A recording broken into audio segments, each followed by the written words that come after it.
ولا تؤتوا السفهاء اموالكم التي جعل الله لكم قياما وارزقوهم فيها واكسوهم وقولوا لهم قولا معروفا۔ اب ایک معاشرے میں طبقہ ایسا بھی ہوتا ہے سفہا، بچہ ہے ابھی اس کو سمجھ نہیں ہے یا آوارہ ہو گیا ہے، باپ مال بہت چھوڑ گیا ہے، اب وہ مال اڑا رہا ہے، تو یہاں پہ تصور دیا گیا کہ اس میں معاشرتی سطح پر روک تھام ہونی چاہیے، یہ نہیں کہ میرا مال ہے میں جیسے خرچ کروں۔ تو اموالکم کہا گیا، یہ اصل میں ایک معاشرے کی ایک مشترک سی چیز ہے، مشترک بہبود کے لیے ہے، چاہے انفرادی ملکیت ہے لیکن پھر بھی اس معاشرے کی اس کے اندر مشترک بہبود ہونی چاہیے۔ مت پکڑا دو نا سمجھوں کو یا بے وقوفوں کے اپنے مال، جن کو اللہ تعالیٰ نے تمہارے لیے دنیا کے گزران کا ذریعہ بنایا ہے، وارزقوہم فیہا، ہاں انہیں رزق دیتے رہو اس میں سے، وکسوہم کھلاتے رہو پلاتے رہو، وقولوا لہم قولا معروفا، اور ان سے بات کیا کرو البتہ نرم اچھے انداز میں۔ یہ اصول تھا جس کے تحت کہ برٹش انڈیا میں کورٹ آف وارز مقرر ہو جاتے تھے کہ اگر کوئی بڑا جاگیردار ہے، کوئی نواب ہے اور وہ فوت ہو گیا، اس کا بیٹا جو ہے آوارہ ہے اور اس کی جو اندیشہ ہے کہ اسے کچھ اڑا دے گا ختم کر دے گا، تو کورٹ آف وارز ہو جاتا تھا، حکومت جو ہے وہ اس کا چارج لے لیتی تھی، اس کے لیے سالانہ اس میں سے اس کی آمدنی میں سے وظیفہ ہوتا تھا، اس میں اپنا خرچ کرے، لیکن یہ ہے کہ باقی چیزیں جمع رہتی تھی تاکہ یہ ان کی آئندہ نسل کے کام آ سکے۔ وابتلوا الیتامی حتی اذا بلغوا النکاح،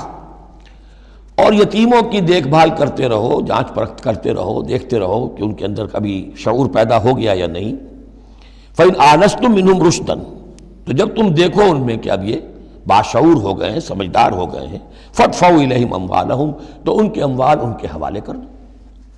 ولا تاکلوها اسرافا وبدارا ان یکبروا، اور دیکھو اس مال کو کھانے کی کوشش نہ کرو، ہڑپ نہ کرو جلدی سے،